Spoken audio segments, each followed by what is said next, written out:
Hi everybody, my name is Jana. Nice to have you here on my channel. These are some of the slow living habits that have drastically changed my life, that have made my life feel calmer and slower.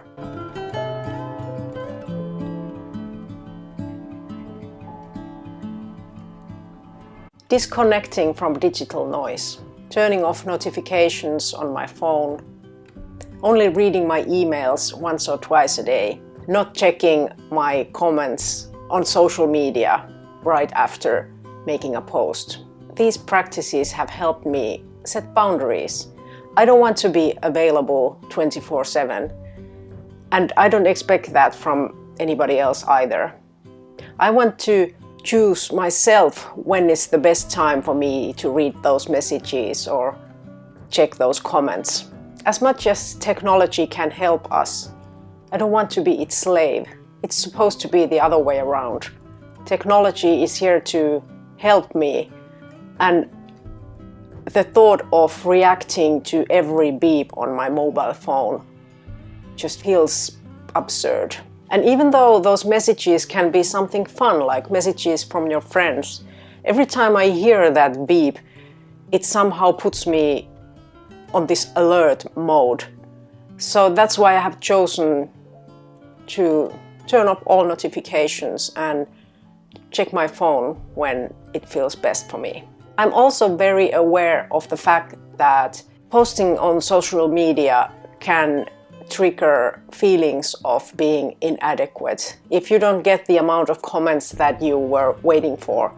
And to be honest, sometimes it feels like no amount of comments or reactions is ever enough on social media, because there are always those who have more following and who get better results.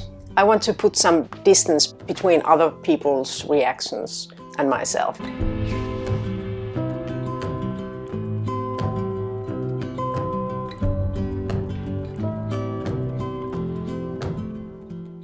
One thing that's very important to me is routine.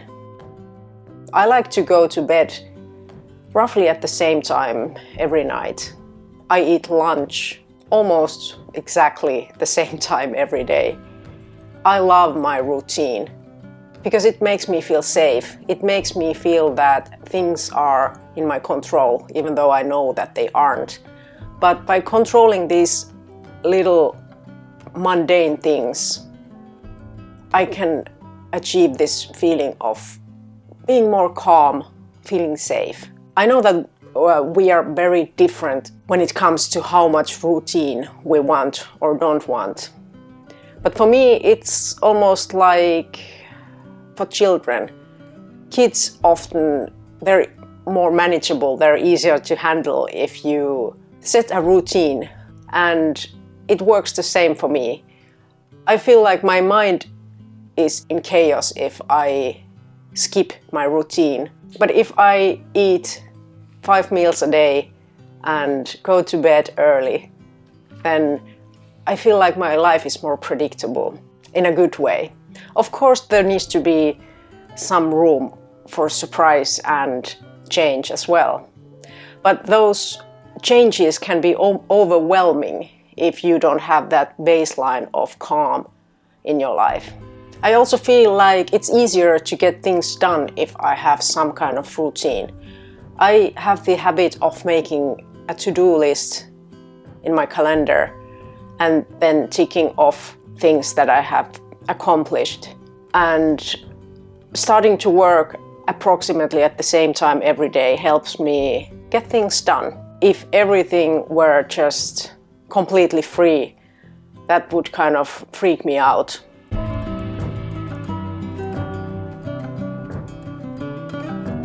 Learning to say no, knowing when to say yes. Working as a freelance writer, there's always this yearning for balance between not having enough work, having too much work.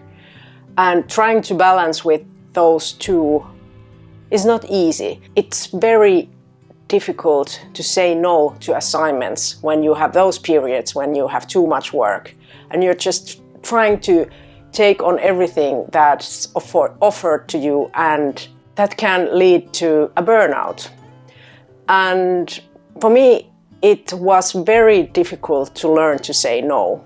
I remember the first times when I actually said no to a client, saying that my calendar is full, I can't take any further assignments. But it was also very liberating, realizing that that's not the last opportunity that I will ever get. I have also declined a project based on my values, or the values of the client that weren't aligned with my values. I have only done that once, but I felt so good about myself. I could have used the money, but on the other hand, I stayed true to myself and to the things that I believe in. Outside work, I have decided to dedicate my time and energy only to causes that I really enjoy and want to do. Sometimes it can feel almost shameful to say no. You're thinking about how hard those other people are working in a project, and you kind of support that, but it's just not something that you personally want to do. And if somebody asks you to join, it can be really hard to say no. But I've made that mistake, saying yes to causes that weren't really my causes, and then realizing that I don't want to be spending my time in this project. So nowadays I try to be more careful when I say yes.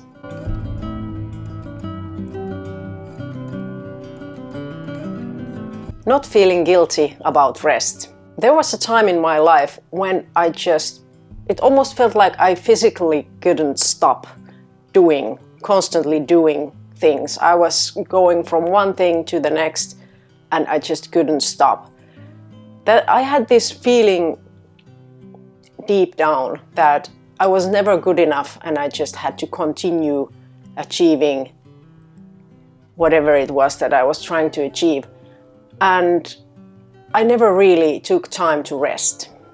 But now, fortunately, I have learned that I deserve to rest, just as everybody else does. And we don't need to have anybody's permission to rest. And work is important to me. I'm talking about balance between work and rest, allowing yourself to take breaks. For example, when I'm working, I go for walks during the day. I might read for a while. I might do some knitting, for example. And I have to say that I often feel more productive after those breaks. If I just try to sit on my computer, no matter what it takes, I often get nothing done. But if I go for a walk, spend some time in the forest, and then come back after 15 minutes or even half an hour, I might feel so much more productive and get so much more done. I also don't feel the need to fill my weekends with activities. Often we just spend time at home, maybe doing something outdoors, maybe watching a movie, cooking, cleaning. If I would just fill my calendar with other activities outside home, I wouldn't have the energy to work after the weekend.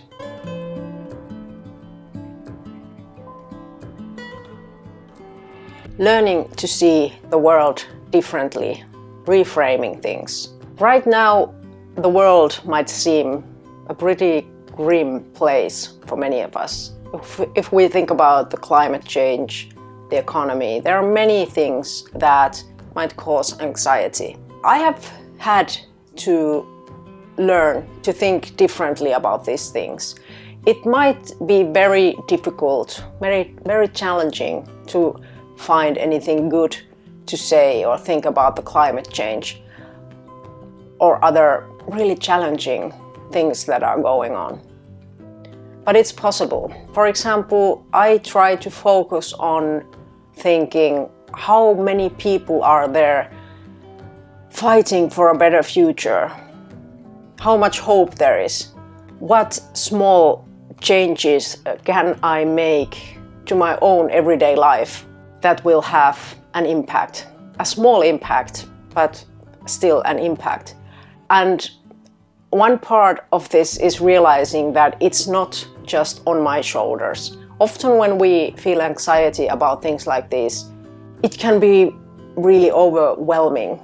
But I have decided to remember that I can't change anything by myself alone. I don't have to. I don't even have to try to change everything by myself. I can only do my part.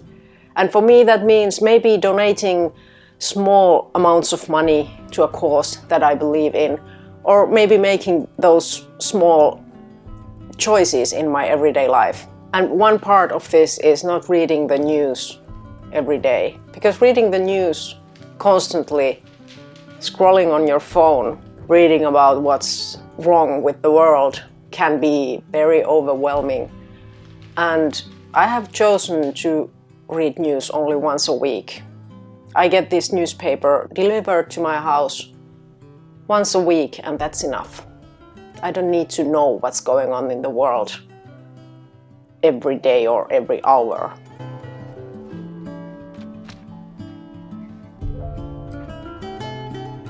Making room for joy. It's been a revelation for me to understand that we have a seed of joy inside ourselves, and we just have to choose to see it.